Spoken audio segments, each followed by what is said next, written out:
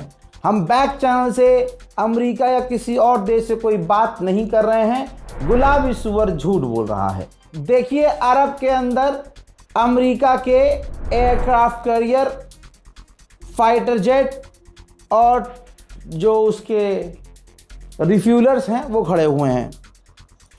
तो अमेरिका के एक फौजी ने ही जहाज़ के पंखों पर, बॉडी पर लिखा क्या है ज़रा देखिए, स्लो करके दिखा रहा हूँ. ऑपरेशन एप्स्टीन फ्यूरी, बीबीज और कई तरह की गालियाँ, और इसमें कई स्लोगन्स लिख दिए कि नेतन्याहू पागल हो गया है, नेतन्याहू इसराइल के चक्कर में हम अमेरिकी फ़ौजी मारे जा रहे हैं, बिना बात किए जंग है, अमेरिका के फ़ौजियों को ज़बरदस्ती इसमें फंसा दिया गया है. डोनाल्ड ट्रंप को उल्टा सीधा और नेतन्याहू को उल्टा सीधा कहा गया है. हकीकत यह है, कहने का मतलब यह है कि अमेरिका की फ़ौज अंदर ही अंदर सब समझ चुकी है कौन सही है कौन गलत है. इसराइल के लिए अमेरिका की फ़ौजियों की कुर्बानी डोनाल्ड ट्रंप दे रहा है. वहीं ईरान के विदेश मंत्री ने तुर्की के विदेश मंत्री से फ़ोन पर बातचीत की है. वहीं IRGC ने वार्न किया है दुश्मनों को कि बाबू अभी हमारे पास तुम्हारे लिए बहुत सारे सरप्राइज़ हैं, वो तुम सोच भी नहीं सकते. अभी तो हमने बहुत सारी चीज़ें दिखाई ही नहीं हैं, लेकिन अब लग रहा है कि दिखानी पड़ेंगी. UAE का राष्ट्रपति अब उल्टे पांव ओमान पहुंचा है. ओमान के राष्ट्रपति से मुलाकात की है. कहा जा रहा है कि UAE अब हर जगह, हर ईरान के करीबी से ये कह रहा है कि ईरान को मनाओ कि किसी भी हालत में हम पर हमला ना करे. इस मीटिंग का भी मकसद यही बताया जा रहा है. वहीं ईरान ने कहा है कि हमारे हॉर्मोज़गन के समुद्री इलाके में पानी के अंदर जो तेल आ गया था हमने उसे साफ कर दिया है. हजरात, हालात ये हैं कि अमेरिका कह रहा है कि हमने ईरान के जहाज़ों को रोक रखा है, जबकि तस्वीर ये है कि ईरान जब दूसरे जहाज़ों को, अमेरिका के जहाज़ों को आगे नहीं बढ़ने दे रहा है, शिप टू शिप, कई बार मैंने एक्सप्लेन किया है, खाली जहाज़ आता है दूसरे देश का. अब यहाँ अमेरिका का जहाज़ खड़ा हुआ है तेल लेकर, वो खाली जहाज़ लेकर बाजू में लगा देता है, फिर इस अमेरिका के टैंकर से सारा तेल दूसरे जहाज़ को दिया जाता है, दूसरा देश का जहाज़ वो टैंकर लेके अपने मुल्क चला जाता है. ऐसे ईरान भी करता है और ऐसे अमेरिका भी कर रहा है. तो सीधी बात यह है कि ईरान के ब्लॉकेज की वजह से अमेरिका को भी झटका खाना पड़ रहा है. ईरानियन ऑफिशियल का कहना यह है कि अमेरिका ने जो MOU एग्रीमेंट का पालन नहीं किया है, एग्रीमेंट तोड़ा है, इसी वजह से फ़िलहाल ईरान और अमेरिका की बातचीत रुकी हुई है. ईरान ने कहा है कि हमने टोटल अभी तक अमेरिका के 200 एयरक्राफ्ट को मार गिराया है, जिसके अंदर दोस्तों ड्रोन भी हैं, फाइटर जेट भी हैं, अलग अलग तरह के जहाज़ और हेलीकॉप्टर्स भी हैं. अमेरिका को ईरान ने ऐसे ऐसे नुकसान दे दिए हैं कि अमेरिका उनको ख्वाब में भी सोचता है तो सहम जाता है. अमेरिका का अखबार, ये देखो क्या लिख रहा है. अमेरिका का बहुत बड़ा अखबार है द अटलांटिक, नाम आपने सुना होगा. भाई इसने लिखा है कि डोनाल्ड ट्रंप फ्रस्ट्रेट हो चुका है और वो फ्रस्ट्रेशन अपनी साउथ कोरिया पर निकाल रहा है.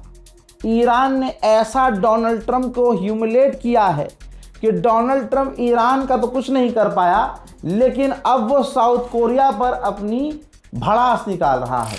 अमेरिका का एक डिस्ट्रॉयर युद्धपोत, जिसकी तस्वीर दिखा देता हूं मैं, ये देखिए, जो कि जंग लगा हुआ है, देख रहे हैं आप, ये ईरान के खिलाफ अरब देशों में तैनात था। ठीक, अब इस डिस्ट्रॉयर को अगर ध्यान से देखेंगे, जंग लग चुका है, इंजन जाम हो रहा है, रंग उतर चुका है, दिखने में पुराना हो चुका है। ईरान के खिलाफ अमेरिका के डिस्ट्रॉयर तक थक चुके हैं, पुराने हो चुके हैं, घिस चुके हैं। महीनों से ये ईरान के खिलाफ अरब में तैनात थे। अब इनको वापस आप अमेरिका जाते हुए देख सकते हैं, यानी इलाके में अमेरिका के जो भी डिस्ट्रॉयर, हथियार जो भी तैनात थे, भाई वो मजबूरी में या जानबूझकर अमेरिका ले जाए जा रहे हैं। ईरान ने अमेरिका के लगाए गए तमाम सैंक्शंस, पाबंदियों को ठुकराया है और कहा है कि अमेरिका ने जो बात की है कि वो ज़मीनी हम पर पाबंदी लगाएगा, वो हम पर पहले ही ज़मीनी पाबंदी लगाया हुआ है, क्योंकि अगर कहीं भी उसने ब्लॉकेज लगाया हुआ है तो हम बिजनेस तो वैसे भी नहीं कर पा रहे हैं, तो ज़मीन का इस्तेमाल क्या ही कर पाएंगे हम। लेकिन एक बात क्लियर है कि इतनी पाबंदी उसने लगाई है और अमेरिका पहले से ईरान पर, यानी हम पर पाबंदी लगाता आया है, लेकिन हम पर उसकी पाबंदियों से 1% भी फर्क नहीं पड़ता है। ईरान के हथियारों के आगे अमेरिका का बेड़ा गर्क हो चुका है। पेंटागन ईरान के ड्रोन को रोकने के लिए सस्ते इंटरसेप्टर्स बनवा रहा है, ताकि ईरान के ड्रोन को रोकने के चक्कर में हमारे महंगे हथियार दोबारा खत्म ना हो जाएं। IRGC ऑफिशियल ने कहा है कि हुर्मुज तभी खुलेगा जब इस्लामाबाद में जो एग्रीमेंट हुआ था उसमें जो शर्तें रखी गई थी, अमेरिका वो शर्तें मानेगा तभी हुर्मुज खुलेगा, वरना नहीं खुलेगा। सुन लीजिए।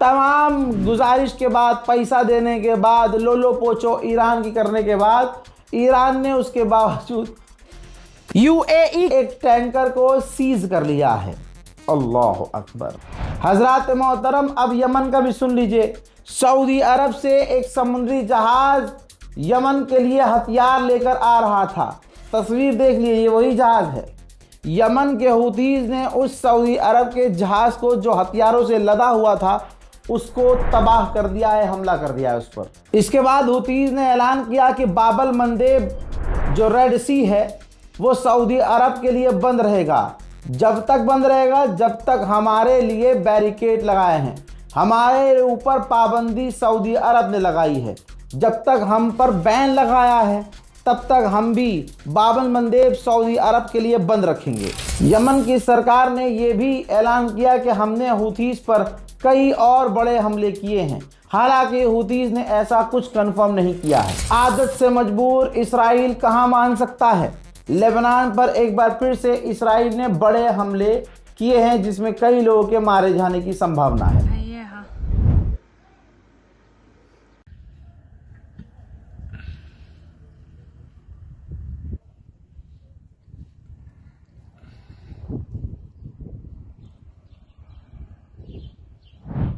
अब अगली तस्वीर देखिए। इन तमाम चीज़ों के बाद अमेरिका की फ़ौज से लेबनान के फ़ौज के ऑफिशियल और कमांडर ने मुलाकात की है। अमेरिका और लेबनान ने ये डिस्कस किया है कि जिस तरह से लेबनान में इसराइल हमले कर रहा है, कब्ज़ा कर रहा है, तबाही मचा रहा है, इसका क्या किया जाए।